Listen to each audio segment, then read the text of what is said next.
Friday தியேட்டர்ஸில் release ஆன ராயன் படம் எப்படி இருக்குன்னு இப்போ பார்த்துடலாம். தனுஷ்க்கு 2 தம்பி ஒரு தங்கச்சி இருப்பாங்க. சின்ன வயசில் அவங்க அப்பா அம்மா காணாமல் போனதால் அவங்க கிராமத்துலேருந்து கிளம்பி சென்னை போய் ஏதாவது ஒரு வேலை செஞ்சு பொழைச்சிக்கலான்ட்டு வருவாங்க. இங்கே கொஞ்சம் கொஞ்சமாக வேலை செஞ்சு ஒரு 25 வருஷம் கழிச்சு ஒரு ஃபாஸ்ட் ஃபுட் கடை வச்சு பொழைச்சிக்கிட்டு இருப்பாங்க. இப்போ இங்கே பிரகாஷ் ராஜ் ட்ரான்ஸ்ஃபர் ஆகி வராரு. வந்தவர் இப்போ இங்கே இருக்க ரவுடிங்களால் தான் அவரோட அப்பா செத்தாரு அப்படின்னு சொல்லி 2 ரவுடி கும்பலை காட்டுவார். ஆனால் அந்த 2 ரவுடி கேங்குக்குமே ஏற்கனவே உள்ளார நிறைய பகை இருக்கும்.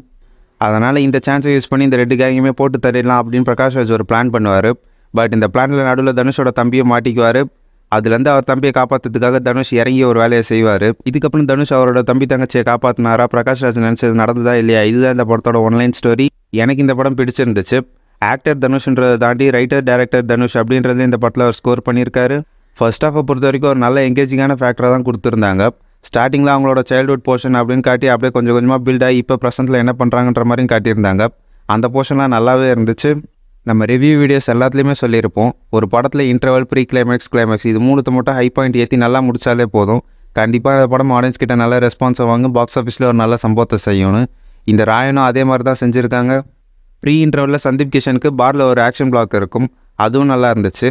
இன்டர்வலில் ஒரு ஹைப் ஏற்றி விட்டுருந்தாங்க, அதுவும் பயங்கரமாகவே இருந்துச்சு. ப்ரீ கிளைமேக்ஸில் அடங்காத அசுரன் சாங்கை வச்சு ஒரு ஹை பாயிண்ட்டை கொண்டு வருவாங்க, அதுவும் நல்லா இருந்துச்சு. கிளைமேக்ஸ் ஓரளவுக்கு கன்வின்சிபிளாக இருந்துச்சு. பட் இது சுத்தமாக லாஜிக்கே இல்லாத மாதிரி தான் எனக்கு தோணுச்சு. ஏன்னா என்ன தான் போலீஸே இந்த மாதிரி ஒரு ஆப்ரேஷனை யாருக்கும் தெரியாமல் செஞ்சாலும் எந்த ஒரு போலீஸும் ஒரு கொலை நடக்கிற இடத்துக்கு வரவே மாட்டாங்க. முக்கியமாக இந்த படம் எந்த ஒரு டைம்லைனில் நடக்குதுன்னு சரியாகவே தெரியல. ஏன்னா எங்கேயுமே சிசிடிவி கேமரா இல்லை. தனுஷ் அத்தனை பேரை குத்தி போடுறாரு, ஆனால் எங்கேயுமே ஒரு போலீஸ் கூட வரல. சாதாரணமாக நம்ம ரோட்டில் இறங்கி பார்த்தாலே நைட்லலாம் போலீஸ் ரவுண்ட்ஸில் இருப்பாங்க. அப்படி பார்த்தா கூட எந்த ஒரு போலீஸுமே இந்த படத்தில் ரவுண்ட்ஸில் இல்லை. ஸோ இந்த மாதிரி அங்கங்கே கொஞ்சம் லாஜிக் மிஸ்டேக்ஸ் இருக்க தான் செய்யுது. பட் இருந்தாலும் ஃபர்ஸ்ட் ஹாஃப் ஒரு நல்ல ஃபர்ஸ்ட் ஹாஃப்னே சொல்லலாம். நல்லா எங்கேஜிங்காக போச்சு. செகண்ட் ஹாஃபில் இவங்க ட்விஸ்ட்டுன்னு சொல்லி ஒரு சின்ன விஷயத்தை செஞ்சுருப்பாங்க. எனக்கு அது கன்வின்சிபிளாக இல்லை. மோஸ்ட்லி நிறைய பேருக்கு இருந்திருக்காது. பட் அந்த ட்விஸ்ட்டுக்கு முன்னாடி வரைக்கும் படம் எப்படி போகும், என்ன ஆகும், கிளைமேக்ஸ் என்ன மாதிரி இருக்கும், தனுஷ் என்ன செய்ய போகிறாரு அப்படின்ற மாதிரி தான் எல்லாருக்குமே தோணி இருக்கும். ஆனால் அந்த ட்விஸ்ட் வந்ததுக்கப்புறம் எல்லோரும் ஈஸியாகவே கெஸ் பண்ணிடலாம், இதுதான் கிளைமேக்ஸாக இருக்கும் கண்டிப்பாக அப்படின்னு. இந்த படம் ஃபுல்லாகவே நல்லா ரத்தம் தெரிக்கிற மாதிரி சீன்ஸ் நிறையவே இருக்குது. ஆனால் வடச்சென்னை லெவலுக்கு கிடையாது. வடச்சென்னையில் ஒரு அருவா எடுத்து இன்னொருத்தனை எப்படி மட்டை பண்ணுறான் அப்படின்றத ஃபுல்லாக காட்டியிருப்பாங்க. ஆனால் இந்த ராயனில் அந்த மாதிரிலாம் எதுவும் கிடையாது. ஸோ இந்த படத்தை ஃபேமிலியோடவே பார்க்கலாம். அடல்ட் கண்டென்ட்லாம் இந்த படத்தில் அந்தளவுக்கு எதுவுமே கிடையாது.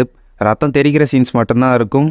அதுக்கு காரணமாக இருந்த பீட்டர் ஹெய்னோட ஆக்ஷன் சீன்ஸ் எல்லாமே தரமாக இருந்துச்சு. இப்போ படத்தில் 1-2 ஆக்ஷன் சீன் நல்லா இருந்தால் பரவாயில்ல. இந்த படத்தில் வந்த எல்லா ஆக்ஷன் சீனுமே தாறுமாறாக கொரியோகிராஃப் பண்ணியிருக்காங்க.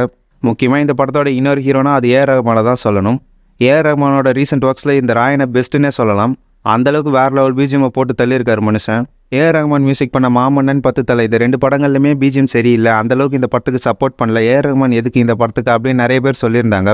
அந்த கிரிட்டிசைஸ்த்துக்கெல்லாம் பதில் சொல்கிற விதமாக இந்த ராயனில் நம்ம ஏஆர் ரஹ்மான் இறங்கி அடிச்சிருக்காரு. ஸோ ஓவராலாக ராயன் ஒரு நல்ல ஆக்ஷன் குட் என்டர்டைனர், நல்ல first half with engaging factor. But கொஞ்சம் ஸ்லோவான செகண்ட் ஹாஃப் தான். செகண்ட் ஹாஃபில் அங்கங்கே லேக் ஆனாலும் கரெக்டாக இந்த படத்தை 2 hours 20 minutes முடிச்சிட்டாங்க. மற்ற படங்கள் மாதிரி 2.5 மணி நேரம் 3 மணி நேரம் இழுக்காமல் இந்த படத்தை முடிச்சது தான் இந்த படத்தோட இன்னொரு பாசிட்டிவ். ஸோ ஒன் டைம் வாட்சபிளுக்கு ராயன் ஒரு ஒர்த்தான மூவி தான். ஃபேமிலியோடு நீங்கள் இந்த படத்தை பார்க்கலாம்.